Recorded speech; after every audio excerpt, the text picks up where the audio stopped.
Gold, trusted gold buyers. మీరు తాకట్టు పెట్టిన బంగారాన్ని విడిపించి ఈ రోజు ఉన్న మార్కెట్ ధరకు కొనబడను.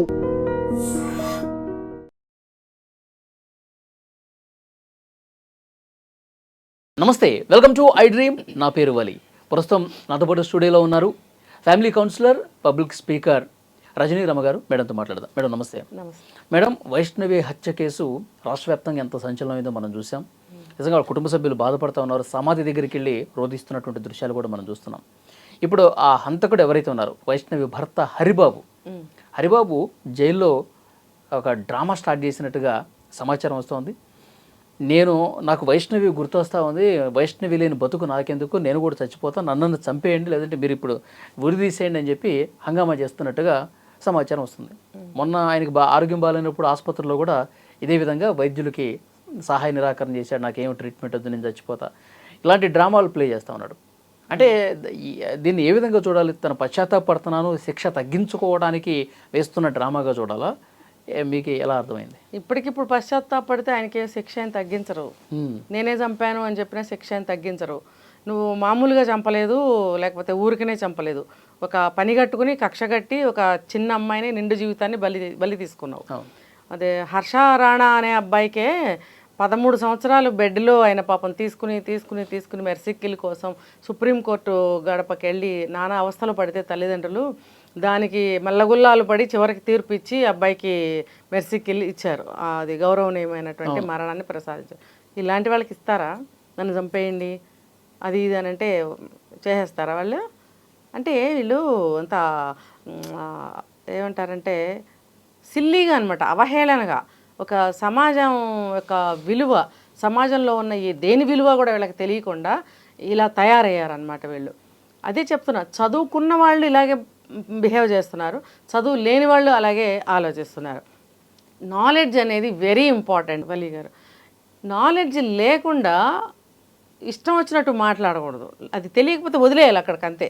ఇప్పుడు నాకు తిండి పెట్టకండి, నన్ను చంపేయండి, నేను చేసింది తప్పే, నేను వైష్ణవిని చంపాను, ఆమె లేనిదే నేను బ్రతకలేను, ఆమె లేని బ్రతుకు నాకెందుకు అని ఇలా అంటే జాలిపడిపోయి నీకు చక్కగా మంచి మరణం నీకు ఇచ్చేస్తారా? లేకపోతే నీకు శిక్ష తగ్గించేసి వెళ్ళునైనా అంటారా? లేదు, ముందు మీ పేరెంట్స్ని కూడా మూస్తారు ఫస్ట్. చక్కగా నువ్వు వాళ్ళ శిక్ష కూడా నువ్వు చూడు ఆనందంగా, ఎందుకంటే వాళ్ళ మాట విన్నావు కదా నువ్వు. తల్లిదండ్రులు మాట విననివాడు బాగుపడడు అనేది ఒక పెద్ద కొటేషన్ ఉంది. అటువంటప్పుడు తల్లిదండ్రులు ఏం పెంచాలి పిల్లల్ని, ఎలాంటివి నేర్పించాలి పిల్లలకి? ఇలాంటివా? ఇలాంటి మాటలు విన్నందుకు వాడి బ్రతుకు అధోగతి అయిపోయింది. ఇప్పుడు దీంతోపాటు వాళ్ళ బ్రతుకు అంతే అవుతుంది. ఇప్పుడు ఎవరు బయట ఉండడానికి అర్హత లేదు వాళ్ళకి, మొత్తం అందరూ కూడా జైల్లోనే ఉంటారు. వాళ్ళకి అసలు ఇంకా బయట ప్రపంచానికి సంబంధం లేని విధంగా వాళ్ళకి శిక్షలు ఉంటాయి. ఎవరిని కలవనివ్వరు. ఏదో మా చుట్టాలు వచ్చారండి, నెలకు ఒకసారి విజిటర్స్ ఏదో ఉంది, అలాంటివి కూడా కుదరవు వీళ్ళకి. విజిటర్స్ కలవటానికి లేదు, చుట్టాలు రావడానికి లేదు, చికెన్ బిర్యానీలు మటన్ బిర్యానీలు పట్టుకొచ్చి అబ్బో ఇన్ని రోజుల నుంచి జైలు కూడా తినలేకపోతున్నాడు మావాడు, నాకు ప్రేమ కారిపోతుంది, మా అన్న కొడుకేను నా పిన్ని కొడుకేను అని క్యారేజీలు లేవడానికి కుదరదు. చచ్చినట్టు ఆ గెంజికూడు, జైలుకూడు, పప్పుకూడు, సాంబార్ కూడా తినాల్సిందే. వాళ్ళు అప్పుడప్పుడు ఏ గుడ్డో ఏదో వేస్తారు, అది తిని బ్రతుకు, అంతే.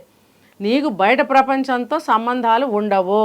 పాత కాలంలో అండమాన్ తీసుకెళ్ళి అక్కడ వేసేవారు, అదొక పెద్ద పెద్ద కందకాల్లాగా ఉండేవి అన్నట్టు. పైన గాలి వెలుతురు కోసం హౌల్స్ ఉంటాయి, ఆ లోపల ఏం ఉండదు, ఇంకా ఆ చిరు వెలుగులో అలా కళ్ళు ఇలా చేసుకుని బ్రతకాల్సిందే. అండమాన్ జైల్స్. ఇలాంటి వాళ్ళు ఇలాంటి నేరాలు చేస్తే అలాంటి దాంట్లోనే వేసేవారు. ఇప్పుడు ఈ హరిబాబుని కూడా అక్కడే తీసుకెళ్ళాలంటారా? మరి ఇలాంటి వాళ్ళకి అదే చేయాలి. బయట ప్రపంచం తెలియకుండా వాళ్ళకి ఏంటంటే హింసాత్మకమైనటువంటి శిక్షలే ఉండాలి ఇలాంటి వాళ్ళకి. ఒక మనిషిని నువ్వు ఒక పోటు పొడిచావు అంటే ఆ ఒక్క పోటుకి కొన్ని వందల వేల బాధాకరమైన వైబ్స్ వచ్చి కేకలు పెట్టుంటుంది ఆ పాప.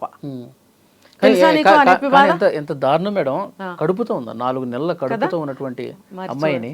అదే అంటున్నా, ఇప్పుడు ఒక అమ్మ కన్న బిడ్డని నువ్వు చంపావురా, నీ బిడ్డను కూడా చంపావు కదా. అంటే నీకు నీ బిడ్డ మీద కూడా నీకు మమకారం లేదంటే నువ్వు ఎటువంటి రాక్షసుడివి. ఆల్రెడీ ఒక అపార్షన్ చేయించావు. చిన్న శరీరం, చిన్న ప్రాణం, చిన్న వయసు అమ్మాయిది.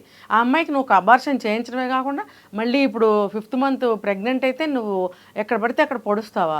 ఆ పోటు కడుపులో కూడా పడే ఉంటుందిగా, ఆ బిడ్డ మీద పడే ఉంటుందిగా, నీ బిడ్డే కదా అది. నేను మొన్న వాళ్ళ ఊరికి వెళ్ళినప్పుడు అక్కడ ఉన్నటువంటి వాళ్ళ బంధువులు కావచ్చు, చుట్టుపక్కల వాళ్ళు చెప్తా ఉన్నారు, ఆమె బాగా వేడుకుందంట. అంటే వీడు పోలీసుల ముందు చెప్పినట్టుగా అవును. బాగా వేడుకుంది, అసలు నేను కాళ్ళు పట్టుకుంటాను, నువ్వు అసలు నా జీవితంలో నుంచి వెళ్ళిపోదామంటే నువ్వు వెళ్ళిపో ఫ్రీగా, నేనేమి అడ్డు చెప్పను, మా ఇంట్లో వాళ్ళు కూడా నేను ఏదో ఒకటి చెప్పుకుంటాను, నన్ను మాత్రం చంపకు. ఆ కత్తి తీసుకుని పొడుస్తుంటే కడుపులో మాత్రం పడవకు అని చెప్పి కాళ్ళ మీద పడిపోయిందంట. వాళ్ళు చెప్తా ఉన్నారు ఈ మాటలన్నీ. చూడండి మరి. రీసెంట్గా ఏదో కంట్రీలో వలి గారు ఆమెకు ఏదో బ్రెయిన్ డెడ్ అవ్వడమో సమ్ కోమాలోకి ఏదో జరిగింది. జరిగితే ఆమె ప్రెగ్నెంట్, ఆల్రెడీ ప్రెగ్నెంట్ అయితే మరి ఆమె ఇంకా బ్రతకదు అనే పరిస్థితికి వచ్చినప్పుడు వైద్యులు చాలా అడ్వెంచర్ చేసి ఆమెను వెంటిలేషన్లో పెట్టి ఆమెకి జీవాన్ని ఇస్తూ 9 నెలలు ఆ బిడ్డని బ్రతికించి బిడ్డని బయటకు తీశారు తెలుసా. అలాంటి మానవతావాదులు ఉన్న ఈ భూమి మీద, ఈ భూమి అవనివ్వండి పరాయి గడ్డ అవనివ్వండి, మనుషులు అలా ఉన్నప్పుడు వీడు అసలు ఇంకా నాకు మాటలు రావట్లేదు. తన సొంత బిడ్డని అలా ఎందుకు పొడిచి చంపాల్సి వచ్చింది. రీసెంట్గా ఈరోజు వైష్ణవి ఒక లెటర్ రాసిందట. ఇప్పుడు ఆ లెటర్ కూడా బయటపడింది అని చెప్పారు. నాకు ఇంకా అప్డేట్ నేను చూడలేదు. అది అందులో ఏం రాసింది అనేది ఇంకా తెలియాల్సింది ఉంది. మీరు చెప్తుంటే నాకు అర్థమవుతుంది. ఈ అమ్మాయికి అసలు చాలా కాలం నుంచి ఈ అబ్బాయి అంటే ఇష్టం లేదు. చాలా కాలం అంటే పెళ్ళై 10 నెలలే అయినా పెళ్ళైన 10 రోజుల నుంచే ఈ అబ్బాయి మీద ఆ అమ్మాయికి ఒక భయం లాంటిది, అసహ్యం లాంటిది పుట్టే ఉండొచ్చు. పెళ్ళైన నెలన్నరకి అబార్షన్ చేయించాడంటే నెగిటివ్ ఫీలింగే వస్తుంది. అంతే కదా. నీ ఆరోగ్యాన్ని నేను కాపాడుతాను, మన బిడ్డ మంచిగా ఆరోగ్యంగా చూసుకుంటాను, మన బిడ్డను మంచిగా పెంచుకుందాం అని నువ్వు అనకుండా నువ్వు అప్పుడే అబార్షన్ చేయించావు 17 సంవత్సరాల పిల్లకి. మళ్ళీ ఇప్పుడు 18 ఏళ్ల పిల్లని ప్రెగ్నెంట్గా ఉంటే నీ బిడ్డను కూడా చూడకుండా పదే పదే పొడిచి గొంతు పిసికి రకరకాలుగా నీకు కావాల్సిన పద్ధతుల్లో హింస హింస హింస క్రూరంగా తయారైనాడు. ఇప్పుడు జైల్లో మాట్లాడుతున్న విధానాన్ని చూస్తే ఇది డ్రామాగానే కనిపిస్తుంది. మరి డ్రామానే అంటే తన ప్రాణము, తన బ్రతుకు, తన నొప్పి అయితే ఒకటి, ఎదుటి వాళ్ళదైతే ఇంకొకటి. వీడు ఒక అమ్మ కన్నా బిడ్డ ప్రాణం అని చూడలేదు, తన బిడ్డ కడుపులో ఉందని ఆ ప్రాణాన్ని చూడకుండా కిరాతకంగా చంపాడే. ఎవరి మాటలు విని చంపాడు? ఎవరు ప్రోద్బలం చేశారు? అన్నలైతే వాళ్ళకి పెళ్ళాలి లేరా? వాళ్ళకి సంతానం లేదా? మెయిన్ తల్లి అని చెప్తా ఉన్నారు. తల్లి అన్నలు అని అంటున్నారు. అంటే వాళ్ళు ముగ్గురు ఒక పార్టీ అయినప్పుడు ఈవిడికి ఈ అబ్బాయి కూడా ఒక బిడ్డేగా, లాస్ట్ పుట్టిన అబ్బాయే కదా. చిన్నవాడి మీద అంత ప్రతీకారం, కక్ష ఏంటి ఆ తల్లికి? అంటే ఆ తల్లికి అన్నలు ఎక్కించారా? అన్నలు ఎందుకు ఎక్కించాలి? వేరే కులం అయితే ఎందుకు? అయితే ఎవరు ఎక్కువ ఎవరు తక్కువ, అందరూ సమానమే కదా. వైష్ణవిని పెళ్లి చేసుకున్నాడు, వేరే సంబంధం ఉంది, 20 లక్షలు కట్నం వస్తుంది, ఇంకా మిగతా ఆస్తులన్నీ కలిపి 1 కోటి రూపాయలు వస్తారా నీకు, ఆమెను చంపి నువ్వు వస్తే నీకు మంచిగా వేరే పెళ్లి చేస్తానని చెప్పి ఇట్లాంటి డిస్కషన్స్ ఎక్కువ జరిగింది. అంటే ఈ అబ్బాయికి ఆ డబ్బాస్ ఉందా, లేకపోతే ఆ డబ్బంతా ఆవిడకే వస్తుందని ఆశించిందా? ఇప్పుడు ఎక్కడున్నారండి వీళ్ళు? ఇప్పుడు ప్రజెంట్ ఎవరైనా కట్న కానుకలు ఇచ్చినా కూడా చాలా వరకు ఏం చేస్తున్నారంటే అత్తమామలకి ఎవరు ఇవ్వరు, అబ్బాయికి కూడా ఇవ్వరు, ఆ అమ్మాయి పేరు మీద ఫిక్స్ చేస్తున్నారు ఏదో ఒకటి. అది వాళ్ళకి ఎలా వెళ్తుంది అసలు? అది ఏమంటారు, తెలివి తక్కువతనం, బుర్ర తక్కువతనం అనమాట. వాళ్ళకి ఆలోచన లేదు. అరే మాకెలా వస్తుందని ఆలోచన ఉండక్కర్లేదు. ప్రజెంట్ తల్లిదండ్రులు ఎవరికి ఇవ్వటం లేదు. మా కట్నం ఇస్తామని ఒప్పుకుంటే కూడా అమ్మాయి పేరు మీదే చేస్తున్నారు. ఇల్లు, భూమా, డబ్బా, నగల ఏదైనా కూడా అమ్మాయి పేరు మీదే ఫిక్స్ చేస్తున్నారు.